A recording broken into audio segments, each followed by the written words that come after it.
നമ്മൾ ഇന്ന് കാണുന്ന രീതിയിലുള്ള ക്ഷേത്രാരാധനയായിരുന്ന അത് പിന്നീടുണ്ടായതാണ്. പിന്നീട് പരശുരാമൻ നേരത്തെ പറഞ്ഞതുപോലെ നാട്ടിൽ നിന്ന് ആര്യബ്രാഹ്മണരെ കൊണ്ടുവന്നു. ആദ്യം ബ്രാഹ്മണരെ കൊണ്ടുവന്നു, അവരിവിടെ നിന്നിട്ടില്ല, നാഗപീഠ കൊണ്ട് നിൽക്കാൻ വേണ്ടി പിന്നെ തിരിച്ചുപോയി. പിന്നീട് ആര്യപുരത്തു നിന്നും ആര്യബ്രാഹ്മണരെ കൊണ്ടുവന്നു. അവർക്ക് 64 ഗ്രാമങ്ങൾ ഉണ്ടാക്കി. ഗോകർണത്ത് വെച്ച് മുടിചരപ്പിച്ചു, ഉടുമ വെപ്പിച്ചു, പൂർവശിക പരദേശത്ത് നിഷിദ്ധമെന്ന് കരുതി, അങ്ങനെയാണ് പറയുന്നത്. അപ്പോൾ 64 ഗ്രാമങ്ങൾ ഉണ്ടാക്കി. 64 ഗ്രാമമാണ്. അതിൽ തന്നെ 32 ഗ്രാമങ്ങൾ ഇന്ന് തുളുനാട്ടിനപ്പുറം, തുളുനാട്ടിൽ 32, മറ്റു നാട്ടിലാണ് 32 ഗ്രാമങ്ങൾ അപ്പുറവും 32 ഗ്രാമങ്ങൾ ഇപ്പുറവും. ആ 32 ഗ്രാമങ്ങളിൽപ്പെട്ടവരാണ് നമ്മുടെ ക്ഷേത്രങ്ങളിലൊക്കെ പൂജാരിമാരായിട്ടുള്ളത്. നമ്മളോട് ഒരു നമ്പൂതിരിയോട് നമ്മൾ സംസാരിച്ചു, അദ്ദേഹം പറയുക അദ്ദേഹത്തിൻ്റെ ഇല്ലപ്പേര് മാത്രമേ പറയൂ, ഗ്രാമപ്പേര് പറയില്ല. കൂടുതൽ അടുത്താൽ നിങ്ങൾ ചോദിച്ചാൽ അവർ ഇന്നേ ഗ്രാമത്തിലാണ്, പെരിഞ്ചല്ലൂർ ഗ്രാമത്തിലാണ്, ചെങ്ങന്നൂർ ഗ്രാമത്തിലാണ്, കരക്കാട്ട് ഗ്രാമത്തിലാണ് എന്ന് അവർ പറഞ്ഞു. ഓരോ ഗ്രാമങ്ങളും പ്രത്യേകത മനസ്സിലായി. ഓരോ ഗ്രാമങ്ങൾക്കും ഇന്നേ കർമ്മങ്ങൾ നിശ്ചയിച്ചു കൊടുത്തിട്ടുണ്ട്, മനസ്സിലായി. അങ്ങനെ ഓരോ കർമ്മങ്ങൾ നിശ്ചയിച്ചു. അതിൽ തന്നെ ഇപ്പോൾ എന്തിനു വേണ്ടിയാണ് ഉണ്ടാക്കിയത്? പരശുരാമന് ഈ പാവം തീർക്കണം. എന്തിന്? 21 വട്ടം ക്ഷത്രിയരെ നിഗ്രഹിച്ചതിന്റെ പാവം തീർക്കണം. അപ്പൊ ചോദിച്ചു, ഇതെല്ലാം ഗ്രാമങ്ങളെല്ലാം കൊടുത്തു, അപ്പൊ എന്നോട് ഈ വാളുണ്ടല്ലോ, എന്നോട് വാള് വാങ്ങിക്കൊള്ളാൻ വേണ്ടി പറഞ്ഞു. വാള് വാങ്ങാൻ വേണ്ടിയിട്ട് പറഞ്ഞു, അതൊന്നും നമ്മളെ കൊണ്ട് കഴിയില്ല, ഈ പാപമൊന്നും ഏറ്റെടുക്കാൻ കഴിയില്ല. അങ്ങനെ പരശുരാമന്റെ കയ്യിൽ നിന്ന് വാൾ വാങ്ങിയ ഒരു സമൂഹമുണ്ട്. അവരെയാണ് തങ്ങന്മാർ എന്ന് പറയുന്നത്. നമ്പൂരിമാർ തന്നെയാണ് അവരിൽ തങ്ങന്മാർ എന്ന് പറയുന്ന ഒരു വിഭാഗമായിട്ട്. മട്ടന്നൂർ തങ്ങളെ പറ്റി കേട്ടിട്ടുണ്ട്. അവർക്ക് രാജഭരണവും കൂടിയുള്ളതാണ്. ബ്രാഹ്മണനാണെങ്കിലും രാജഭരണവും കൂടിയുണ്ട്.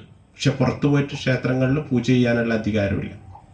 അങ്ങനെയുള്ള ഒരു വിഭാഗം മട്ടന്നൂർ തങ്ങൾ, പെരിയാർ തങ്ങൾ, ആയിത്തര തങ്ങളൊക്കെ ആ വിഭാഗം. തങ്ങൾ എന്ന് പറയുന്ന മുസ്ലിം തങ്ങളല്ല, മനസ്സിലായില്ലേ?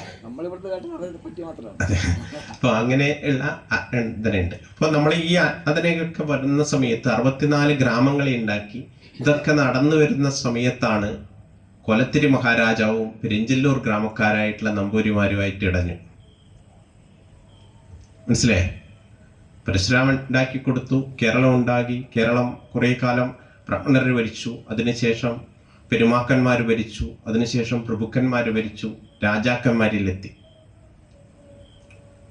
ചെരവാൻ പെരുമാളെ കുട്ടിച്ചൊക്കെ കേട്ടില്ല. ഞാൻ ചുരുക്കി കട്ട് ചെയ്തിട്ടാണ് പോകുന്നത്. അപ്പോൾ പെരുമാക്കന്മാരുടെ ഭരണത്തിന് ശേഷം പ്രഭുക്കന്മാർ ഭരിച്ചു. പ്രഭുക്കന്മാരിൽ നിന്ന് പിന്നീട് രാജാക്കന്മാർ ഭരിച്ചു. ആ രാജാക്കന്മാരുടെ കാലത്ത്, കൊലത്തിരി മഹാരാജാവിന്റെ കാലത്ത്, പെരിഞ്ചല്ലൂർ ഗ്രാമക്കാരായിട്ടുള്ള നമ്പൂതിരിമാരും ഇദ്ദേഹവുമായിട്ടിടഞ്ഞു. അവിടെയാണ് പുറം നാട്ടിൽ നിന്നും സാഗരം സമുദ്രം എന്ന് പറയുന്ന തുളു ബ്രാഹ്മണന്മാരെ കൊണ്ടുവരുന്നു. ഈ 64 ഗ്രാമങ്ങൾക്ക് പുറത്തുള്ള തുളു ബ്രാഹ്മണന്മാരെ കൊണ്ടുവന്നു. അവർക്ക് പ്രത്യേക സ്ഥാനങ്ങൾ കൊടുത്തു, ആരാധന കൊണ്ടുവന്നു. അത് ഈ 64 ഗ്രാമത്തിൽ സാധാരണ നമ്പൂരിമാർക്കൊട്ടെ എംബ്രാന്തിരിമാരെന്നൊക്കെ പറയും. അവർ സാഗരം, അവരുടെ ഇടയിൽ സാഗരം സമുദ്രം എന്നാണ് അതിന് പറയും. അങ്ങനെയുള്ള ആളുകളെ കൊണ്ടുവന്നു, ആരാധന തുടങ്ങി. അതും പോരാ എന്ന് വന്നുകൊണ്ടാണ് പുതുതായിട്ടൊരു ആരാധനാ സമ്പ്രദായം കൊലത്തിരി മഹാരാജാവ് തുടങ്ങി വെച്ചത്. ഇവിടുത്തെ ക്ഷേത്ര ആരാധനയിൽ വരുമ്പോൾ ക്ഷേത്രത്തിലെ തന്ത്രി, പൂജ ചെയ്യുന്ന നമ്പൂതിരി, അവിടെ മാല കെട്ടുന്ന മാരാറ്, പൂവ് കെട്ടുന്ന ഭീഷൻ, അടിച്ചു കളിക്കുന്നവർ, ഇത്രയും ആൾക്കാർ മാത്രമേ ഇതിൻ്റെ ഭാഗമായിട്ടുള്ളൂ. വലിയൊരു ജനസമൂഹം, ജനപദം പുറത്തുണ്ട്. വിവിധ ജാതിയിൽപ്പെട്ടിട്ടുള്ള ആളുകൾ, അല്ലേ? ജാതി എന്ന് പറയുമ്പോൾ ഓരോ കുലത്തിനെയും നമ്മൾ പൊതുവെ എടുക്കുമ്പോൾ ബ്രാഹ്മണൻ, ക്ഷത്രിയൻ, വൈശ്യൻ, ശൂദ്രൻ എന്ന് പറഞ്ഞ ആ വിഭാഗത്തിനെ തന്നെ പിന്നീട് ബ്രാഹ്മണ ക്ഷത്രിയൻ, ബ്രാഹ്മണ വൈശ്യൻ, ബ്രാഹ്മണ ശൂദ്രൻ, ബ്രാഹ്മണൻ, ക്ഷത്രിയ വൈശ്യൻ, ഇങ്ങനെ വിഭാഗങ്ങളായിട്ട് തിരിച്ച് 64 കുലങ്ങൾ ഉണ്ടാക്കിയിട്ടുണ്ട്. 32 കുലത്തിന്. അപ്പോൾ കൊട്ടിയൂർ പോകുമ്പോൾ നമ്മൾ പറയുന്ന 30 കുലത്തിന്റെ കുടിയിരുപ്പിനും ഇതൊക്കെ വടക്ക് കെട്ടി അങ്ങനെയാണ് പറയുന്നത്. അപ്പോൾ 32 കുലത്തിനും പിന്നീട് 2 ആയിട്ടുണ്ട്. അങ്ങനെ 64 കുലങ്ങളുണ്ട്. ഈ 64 കുലങ്ങളും ചേർന്നതാണ് ഈ സമൂഹം എന്ന് പറയുന്നത്, എല്ലാ വിഭാഗങ്ങളുടെ ഇടയിൽ. ഇതിന് ഈ എല്ലാ വിഭാഗത്തിനെയും ഉൾക്കൊള്ളുന്ന തരത്തിൽ പുതുതായിട്ട് ഉണ്ടാക്കി കൊണ്ടുവന്ന ഒരു ആചരണ പദ്ധതിയാണ് തെയ്യം എന്ന് പറയുന്നത്. എല്ലാ വിഭാഗങ്ങളുടെയും ഇടയിൽ ആചരിക്കാൻ വേണ്ടിയിട്ട് ഉണ്ടാക്കിക്കൊണ്ടുവന്ന ഒരു ആചരണ പദ്ധതി, അതാണ് തെയ്യം. അതാണ് കൊലത്തിരി മഹാരാജാവ് എൻ്റെ നാട്ടിൽ അവരുടെ ഇടപ്രഭുക്കന്മാർ എന്ന് പറഞ്ഞു കഴിഞ്ഞാൽ നിങ്ങൾ കേട്ടില്ലേ, ഓരോ സമുദായത്തിന് നായർ സമുദായത്തിൽ തന്നെ ഓരോ ഇതിൻ്റെ സാമന്തകന്മാരായിട്ടുള്ള ആളുകൾ, കെതിരിടം, കീഴൂരിടം, കനകത്തിടം, കരക്കാട്ടിടം, അങ്ങനെയുള്ള ഇടങ്ങളുണ്ട്. ഇടക്കന്മാർക്ക് അവരോട് പറഞ്ഞു നിങ്ങളുടെ രാജ്യത്ത് ഈ വ്യവസ്ഥകൾ വെക്കാൻ വേണ്ടി. അങ്ങനെ ഓരോ നാട്ടിലും ഇത് പ്രാബല്യത്തിൽ കൊണ്ടുവന്നു. അങ്ങനെ ഓരോ കുടുംബത്തിലും ഓരോ കുലത്തിലും അവരുടെ കുടുംബവും കുലവുമായിട്ട് ബന്ധപ്പെട്ടിട്ടുള്ള ആചരണങ്ങളാണ് നടത്തി വന്നിട്ടുള്ളത്. അങ്ങനെയാണ് ഓരോ കുടുംബത്തിനും കുടുംബ പരദേവതമാർ വന്നു, ആ ഗ്രാമദേവതമാർ വന്നു, ആ സ്വരൂപത്തിന് സ്വരൂപദേവതമാർ വന്നു. അങ്ങനെ ഉള്ള ആചരണങ്ങളാണ് ആയിട്ട് വന്നിട്ടുള്ളത്.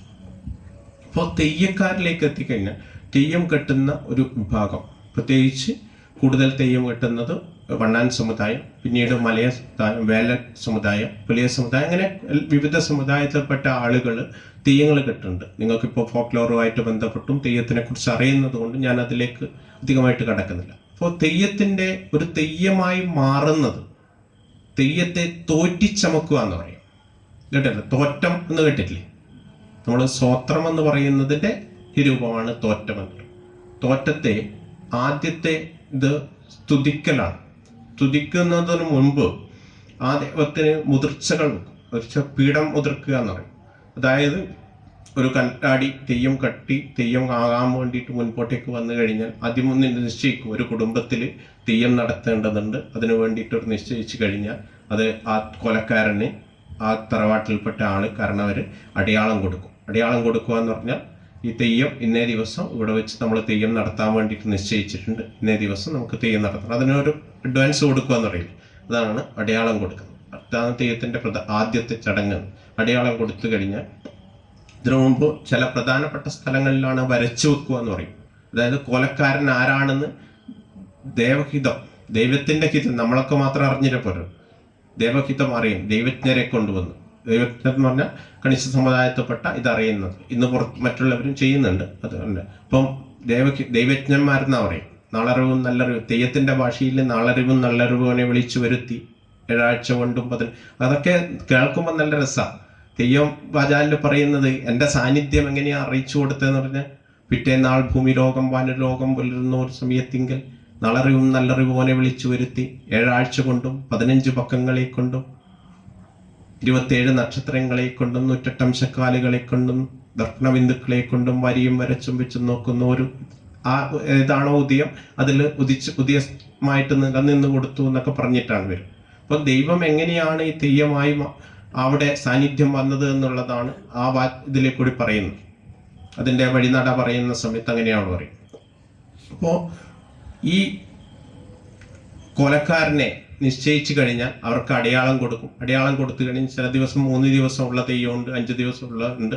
പിന്നെ കൊല്ലത്താൽ നടത്തുന്ന തെയ്യങ്ങളുണ്ട്, 3 വർഷം കൂടുമ്പോൾ നടത്തുന്ന തെയ്യങ്ങളുണ്ട്, 12 വർഷം കൂടുമ്പോൾ നടത്തുന്ന പെരുങ്കളിയാട്ടം പോലുള്ള തെയ്യങ്ങൾ. സാധാരണ തെയ്യെ ആണ്ടോടാണ്ടുള്ള കള്ളും കളിയാട്ടം എന്ന് പറയും. ആണ്ടോടാണ്ടുള്ള കള്ളും കളിയാട്ടം എന്ന് പറയും. അപ്പോൾ അതിന് കളിയാട്ടത്തിന് വേണ്ടിയിട്ട് നിശ്ചയിക്കും. അപ്പോൾ അവരെ നിശ്ചയിച്ച് അവർക്ക് അടയാളം കൊടുത്തു കഴിഞ്ഞാൽ തെയ്യത്തിന് അവർ വന്നു കഴിഞ്ഞാൽ സാധാരണ തെയ്യം കൊലധാരികൾ നിൽക്കുന്ന ആ സ്ഥലത്തിന് അണിയറ എന്ന് പറയും. അത് അണിയറ കെട്ടാൻ വേണ്ടിയിട്ട് നിശ്ചയിക്കപ്പെട്ടിട്ടുള്ള ആൾക്കാരുണ്ട്. അവർ അണിയറ കെട്ടും. അണിയറക്ക് അത് വന്നു.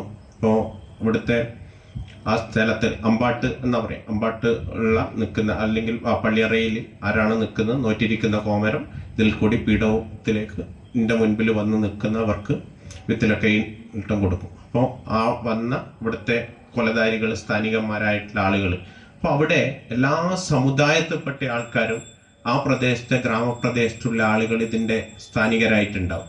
ഓരോ സമുദായത്തിൽപ്പെട്ട ആളുകൾ അവരുടെ എന്താണ് എല്ലാ ഗ്രാമത്തിലും, ഞാൻ നേരത്തെ സൂചിപ്പിച്ച ഓരോ ഗ്രാമത്തിലും ആ ഗ്രാമപ്രദേശത്തുള്ള എല്ലാ ജാതി വിഭാഗങ്ങളിൽപ്പെട്ട ആളുകളും അവിടെ ഉണ്ടാവും. ഓരോ പണ്ട് കാലത്ത് ഓരോ വിഭാഗത്തിനും ഓരോ തരത്തിലുള്ള കുലത്തൊഴിലുകളുണ്ട്. അവരെ കുലത്തൊഴിലുമായിട്ടുള്ള ബന്ധപ്പെട്ട കാര്യങ്ങൾ അവർ ഈ കാവിൽ ചെയ്യാനുണ്ടാവും. അവരുടെ ജന്മാവകാശമാണ്, ചെറു ജന്മാവകാശം എന്ന് പറയും.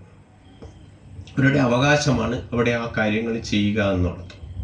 അപ്പോൾ ഓരോ സമുദായത്തെ എടുത്തു കഴിഞ്ഞാൽ അവർക്ക് എന്താണോ അവരുടെ കുലത്തൊഴിൽ അതുമായിട്ട് ബന്ധപ്പെട്ടുള്ള കാര്യങ്ങളായിരിക്കും അവർക്ക് ചെയ്യാനുണ്ടാകും. ഇപ്പം വിശ്വകർമ്മ വിഭാഗത്തിൽപ്പെട്ട ആൾക്കാരാണ്. ആശാരിയാണെങ്കിൽ മരത്തിനെ കൊണ്ട് ചെയ്യുന്ന ആൾ. അവർ മരവുമായിട്ട് ബന്ധപ്പെട്ട് പീഠവുമായിട്ട് ബന്ധപ്പെട്ട ആളുണ്ടാവും.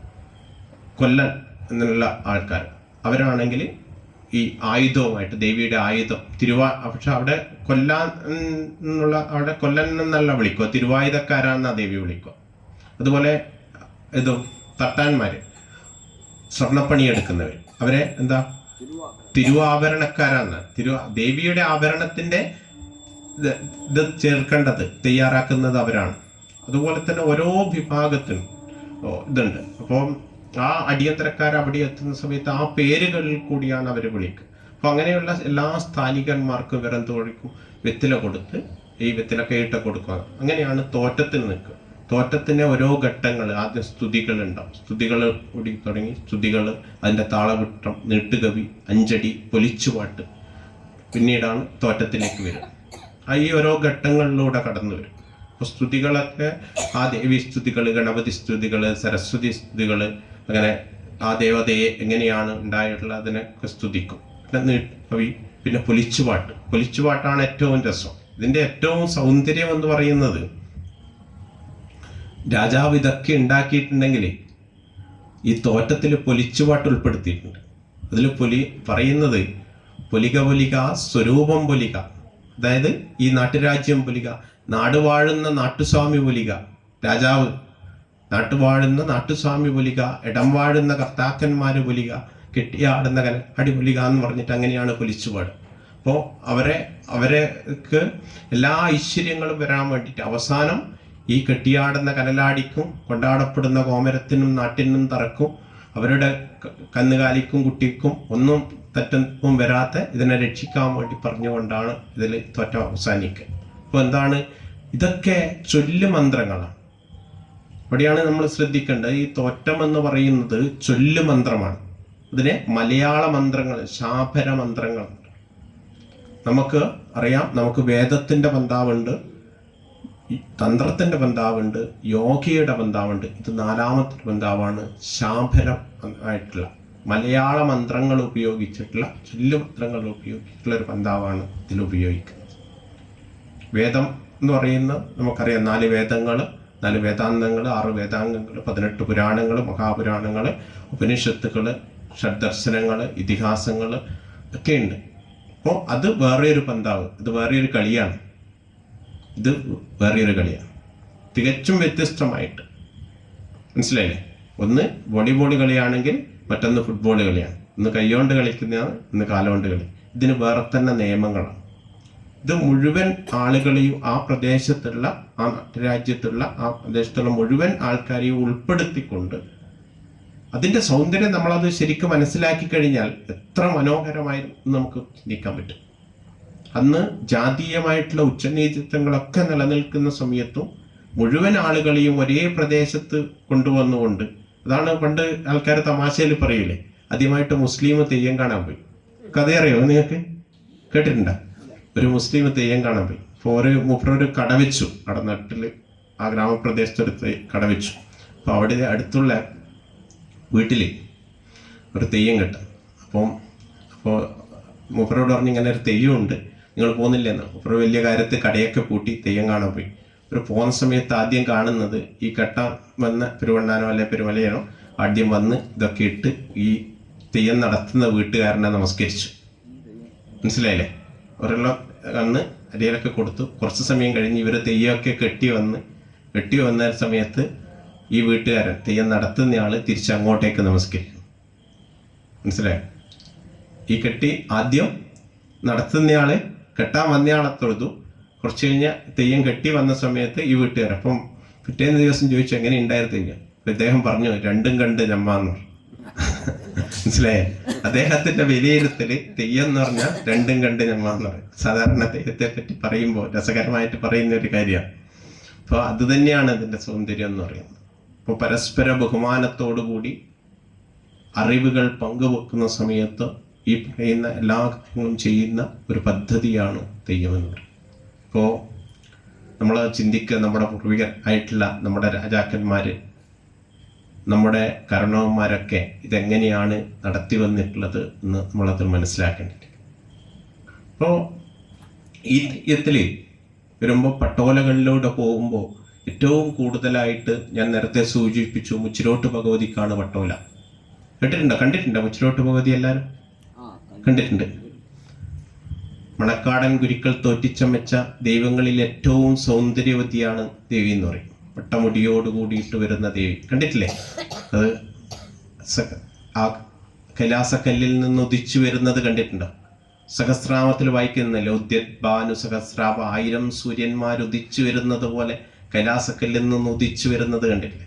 അങ്ങനെ ഉദിച്ചു വരുന്നിട്ട് 2 ദീപക്കോലുകൾ കയ്യിലേന്തി ആ കൈലാസം വെക്കുന്നത് പോലെ 2 ദീപക്കോലുകൾ ജ്ഞാനത്തെ മാറ്റി ജ്ഞാനത്തെ പ്രദാനം ചെയ്യുന്ന സരസ്വതി ഭാവത്തിലാണ് ദേവി വരിക. ആദ്യം അങ്ങനെ വന്ന് പ്രദക്ഷിണം ചെയ്ത് പിന്നീട് മണിപുറവും തൃശൂലവും എടുത്ത് അന്നപൂർണേശ്വരിയായി ചെയ്ത് പിന്നീട് മഞ്ഞക്കുറിയെടുത്ത് ധന്വന്തരമൂർത്തിയായിട്ട് മാറി. പിന്നീട് ചടകവാളും ചെറുപരിചിയും എടുത്ത് ദുർഗാഭാവത്തിൽ വന്നു. അവസാനം വന്ന് കാളിയായിട്ട് മഹാകാളിയായിട്ട് രൗദ്രഭാവത്തിൽ 3 വർഷം 3 ചുറ്റ് കൈലാസത്തെ വലം വെച്ച് അവസാനം മായയിൽ മറയുന്ന ഒരു ഇതാണ്. അതാണ് ആ തെയ്യത്തിൽ കൂടി കാണിക്കുന്നത്. 4 ഭാവങ്ങളിലൂടെ ദേവി മാറി മാറി മറിഞ്ഞു വരുന്നതാണ്. ഇതൊക്കെ മനസ്സിലാക്കിക്കൊണ്ട് വേണം നമ്മൾ തെയ്യത്തെ കാണാൻ വേണ്ടിയിട്ട്. ആ സമയത്ത് ദേവി പറയുന്ന കുറേ പട്ടോലകളുണ്ട്. മുച്ചിലോട്ട് ഭഗവതിയായാലും പറയുന്നത് അത് ദേവിയുടെ ജീവചരിത്രമാണ്, ദേവിയുടെ തന്നെ ചരിത്രമാണ്. ഇങ്ങനെയാണ് ആയിട്ട് വന്നത്. നമുക്ക് ഓരോ തെയ്യത്തിലെ കൂടി വേണ്ട പോവാം അല്ലേ, തെയ്യത്തെക്കുറിച്ച് അല്ലേ. അപ്പോൾ മുച്ചിലോട്ട് ഭഗവതിയെ നിങ്ങൾക്ക് എല്ലാവർക്കും അറിയുന്നത് കൊണ്ട്, കൂടുതൽ പരിചയമുള്ളതുകൊണ്ട് അത് തീർച്ചയായും പറയും. മുച്ചിലോട്ട് ഭഗവതിയെ കുറിച്ച് എന്താ അറിയാം? അറിയില്ലേ? മുച്ചിലോട്ട് ഭഗവതി എന്ന് പറയുന്നത് നമ്മുടെ എല്ലാ നാട്ടിലും ഉള്ള ഒരു ദേവത.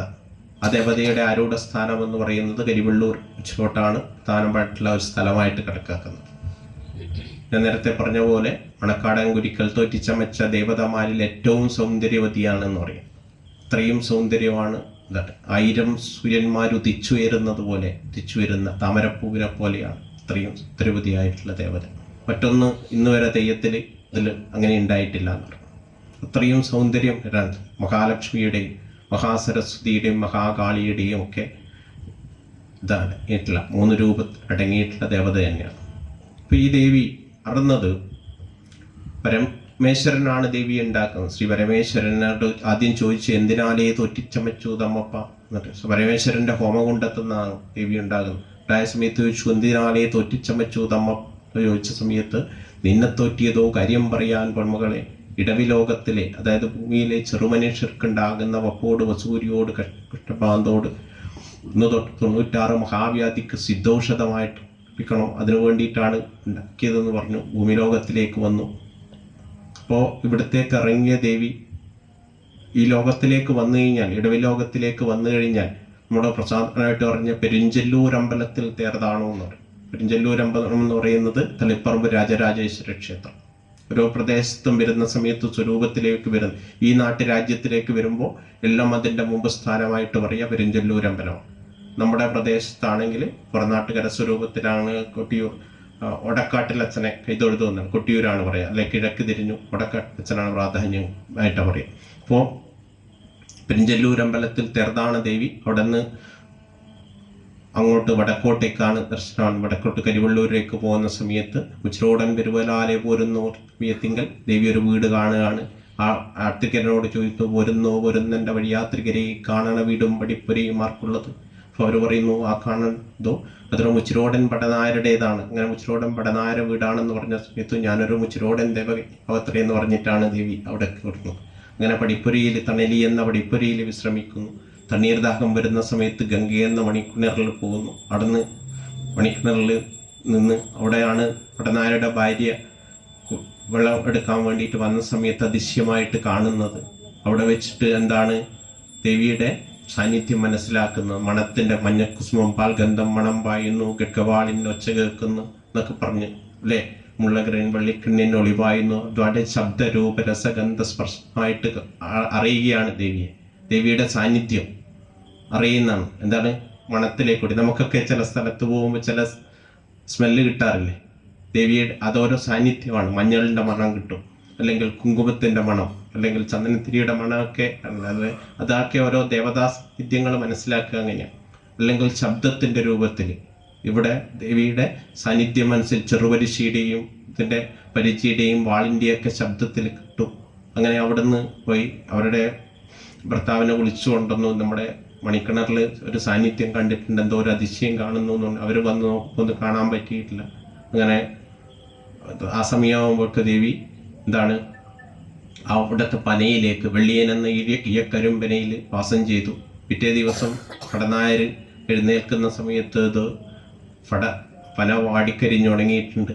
അത് മുറിക്കാൻ നോക്കും. അപ്പോൾ മുറിക്കാൻ വേണ്ടിയിട്ട് വിശ്വകർമ്മികളെ കൂട്ടി വന്ന് മുറിക്കാൻ നോക്കുന്ന സമയത്ത് പറഞ്ഞു, തൊടല്ല തീണ്ടല്ലെൻ്റെ വിശ്വകർമ്മികരെ, തൊടാത്തവരെ കൊണ്ട് തീണ്ടിക്കല്ലെൻ്റെ പടനായരെ എന്ന് പറഞ്ഞു. ഇങ്ങനെ 2 വാക്കും പറഞ്ഞു കൊടുത്തു. അപ്പോൾ പടനായർക്ക് അതിശയായി. മുമ്പൊന്നും ഇല്ലാത്തൊരതിശയാണ് ഈ കല്ലും മരവും പറഞ്ഞു കേൾക്കുന്നില്ല.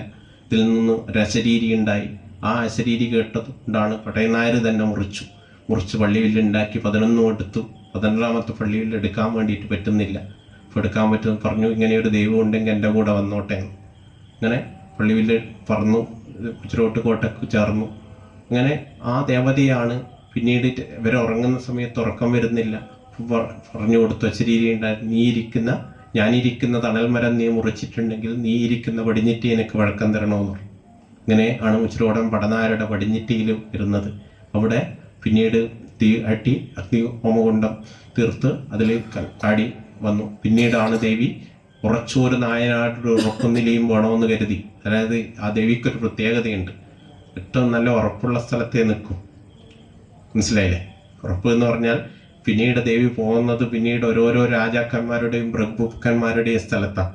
അവർ സ്ഥാനം കൊടുത്ത സ്ഥലത്ത് മാത്രമേ ആ ദേവി ഇരുന്നിട്ടുള്ളൂ. മനസ്സിലായോ? ഞാൻ വഴിയെ പറയാം. അപ്പോൾ അങ്ങനെ ദേവി വടക്കോട്ടേക്ക് പോയി ധരമംഗലത്ത് ഭഗവതിയുടെ അടുത്തെത്തി. ധരമംഗലത്ത് ഭഗവതിയുമായി കൊണ്ട് അവിടെ ഞങ്ങളൊക്കെ ഉറപ്പിച്ചു.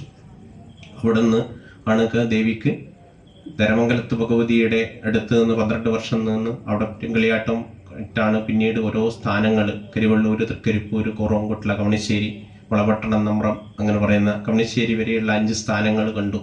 ആ സ്ഥലവും കണ്ടിട്ടാണ് ദേവി അവസാനം വളപട്ടണം കോട്ടയിലേക്ക് വരുന്നത്. 5 കഴിഞ്ഞ് 6ാമത്തെ യോഗസ്ഥാനമാണ് വളപട്ടണം മുച്ചിലോട്ട്. വളപട്ടണം മുച്ചിലോട്ട് അറിയില്ലേ? നിങ്ങളെ അടുത്ത് തന്നെയുള്ള സ്ഥലം അല്ലേ? വളപട്ടണ സ്ഥാനത്ത് ദേവിയുടെ 6ാമത്തെ യോഗസ്ഥാനമാണ് വളപട്ടണത്തേക്ക് ദേവി എത്തിയത്. അപ്പോൾ ചെറുക്കൽ തമ്പുരാൻ കവണിശ്ശേരി പോയ സമയത്ത് അവിടെ ഇങ്ങനെ എഴുന്നള്ളത്ത് വരുന്നുണ്ട്. ദേവിമാരുടെ എഴുന്നള്ളത്ത് പോവും, അറിയില്ലേ? ഇവിടെയൊക്കെ നാട്ടിലുണ്ടാകില്ല എഴുന്നള്ളത്ത്. ദേവി മൂവരും പോയി വീടാന്തരം കയറി ഇറങ്ങി. അന്ന് രാജാക്കന്മാരുടെയും പ്രഭുക്കന്മാരുടെയും ഒക്കെ വീട്ടിൽ പോകണമെന്നാണ്. അങ്ങനെ പോയിട്ട് ദേവിയുടെ പട്ടോലകളൊക്കെ പറയും. അവിടെ എഴുന്നള്ളത്ത് കവണിശ്ശേരി കോവിലത്ത് എഴുന്നള്ളത്ത് വരുന്നുണ്ട് എന്ന് പറഞ്ഞു. അപ്പം അങ്ങനെയൊരു ദേവി ഉണ്ടെങ്കിൽ എൻ്റെ അടുത്തും വരട്ടെ എന്ന് പറഞ്ഞു. അങ്ങനെയാണ് ദേവി ഇവിടത്തേക്ക് വളപട്ടണത്തേക്ക് വരുന്നത്. വളപട്ടണത്ത് വരുന്ന സമയത്ത് വളപട്ടണത്ത് ഈ പീഠങ്ങളും 4-5 പീഠം 35 പേർക്കാണ് വളപട്ടണം കോട്ടയിൽ സ്ഥലം കൊടുത്തു അല്ലേ? 35 ദേവതമാർക്ക് കൊടുത്തു. അപ്പോൾ ഇത് പീഠത്തെ 35 കൊണ്ട് അംശയിച്ചു.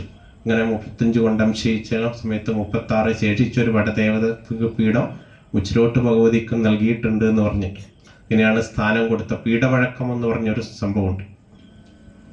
ദേവി പീഠത്തിൽ ഇരിക്കുന്നതിന് മുമ്പേ ഈ സ്ഥാനങ്ങളൊക്കെ പറയും. അതിനാണ് പീഠവഴക്കം എന്ന് പറയും. എന്താ പറയുന്നതെന്ന് വെച്ചാൽ ഇവിടുത്തെ രാജാക്കന്മാര്, ഞാൻ നേരത്തെ പറഞ്ഞ പോലെ കേരളം എങ്ങനെയാണ് ഉണ്ടാക്കിയത് ഇപ്പൊ മനസ്സിലാവുന്നുണ്ടോ? തെയ്യം എന്ന് പറഞ്ഞാൽ തമാശ കളിയല്ല. പറയുന്ന സമയത്ത് തെയ്യം എന്ന് പറയുമ്പോൾ നമ്മൾ ഇത് സാധാരണ കാണുന്ന പോലെ ഒരു സ്ഥലത്ത് പോയി കുറേ ആൾക്കാർ എന്തൊക്കെയോ കൂടുന്നു, അവിടെ പോന്ന് നമ്മൾ ബലൂണും തട്ടുന്നു, ഐസ് വായി തിന്നു അല്ലേ? അവിടുത്തെ മറ്റുള്ള പുറമോടിയൊക്കെ കണ്ടിട്ട് വരുന്ന. പക്ഷെ ഇതിനുള്ളിലുള്ള വലിയൊരു ചരിത്രമുണ്ടത്. ഒരു ആരാധനാ പദ്ധതിയാണ്. അത് കൃത്യമായിട്ട് നടന്നു വരുന്ന സമയത്താണ് ആ പ്രദേശത്തിന് അതിൻ്റെതായിട്ടുള്ള ഐശ്വര്യം ഉണ്ടാകുക. അത് നമ്മുടെ ഒരു കലയും കൂടി ചേർത്ത് കൊണ്ടുണ്ടാക്കിയതാണ്. ഇതിൽ കലയുണ്ട്. കല എന്ന് പറയുന്ന 64 കലകളും ചേർന്നിട്ടുണ്ട്. ചിത്രരചനയുണ്ട്, വസ്ത്രാലങ്കാരമുണ്ട്, നൃത്തമുണ്ട്, വാദ്യമുണ്ട്, സംഗീതമുണ്ട്, വഴക്കമുണ്ട്, എല്ലാം ഉണ്ട്. 64 കലകളും ചേർന്നിട്ടുള്ള ഒരു പദ്ധതിയാണ്. നമ്മളതിൽ ആ രീതിയിൽ വേണം അതിനെ മനസ്സിലാക്കാം. അപ്പോൾ വളപട്ടണം കോട്ടയിലെ ദേവി ഇവിടെ സ്ഥാനം കിട്ടുകയും ഈ പീഠവഴക്ക പ്രകാരം പീഠം കൊടുത്തു. പട്ടണത്തിരുന്ന് നാടുവാഴുന്ന നാട്ടുസ്വാമിയായിട്ട് 3 ഗുണദോഷം നീക്കി നിരക്കി വിശേഷിച്ചു എന്ന് പറയുന്നത്. അപ്പോൾ രാജാവുമായിട്ട് കണ്ടു, ഈ നാട്ടിൻ്റെ ഐശ്വര്യത്തിന് വേണ്ടിയിട്ട് ഞാൻ ഇങ്ങനെയൊക്കെ നിൽക്കാം, ഇങ്ങനെയുള്ള കാര്യങ്ങളൊക്കെ ചെയ്തു തരണം. എന്തിനാണ് ചോദിച്ചത്? നെല്ലിനും പൊന്നിനും സർവകാര്യത്തിനും വിശ്വസിക്കാൻ മതി പോരും വരദേവത മുച്ചിലോട്ട് ഭഗവതി എന്ന് പറഞ്ഞു. ഒരു കാര്യത്തിനല്ല, നെല്ലിനും പൊന്നിനും സർവകാര്യത്തിനും ഐശ്വര്യത്തിന്റെ പ്രതീകമായിട്ടാണ് ഈ നെല്ലും പൊന്നും പറയുന്നത്. അത് മാത്രമല്ല സർവകാര്യത്തിനും ഇതാക്കാം എന്ന് പറഞ്ഞു. അപ്പോൾ അങ്ങനെ എന്നിട്ടാണ് പിന്നീടാണ് അവിടുന്ന് നമ്രത്തുനിന്ന് ആ 5-2 7 യോഗസ്ഥാനങ്ങൾ അങ്ങനെ പറയാം. കരിവള്ളൂർ, തൃക്കരിപ്പൂര്, കോറോംകുട്ടില, കമ്മണിശ്ശേരി, വളവട്ടണം, നമ്രം, 5-2 7 യോഗസ്ഥാനങ്ങൾ.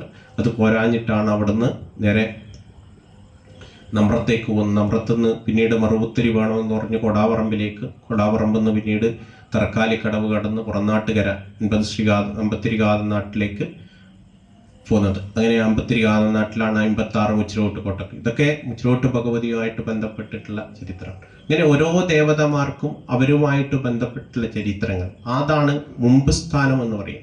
ദേവി എവിടെ നിന്നാണ് തുടങ്ങിയത്, അതിനാണ് മുമ്പ് സ്ഥാനവും വഴിനടയുന്നത്.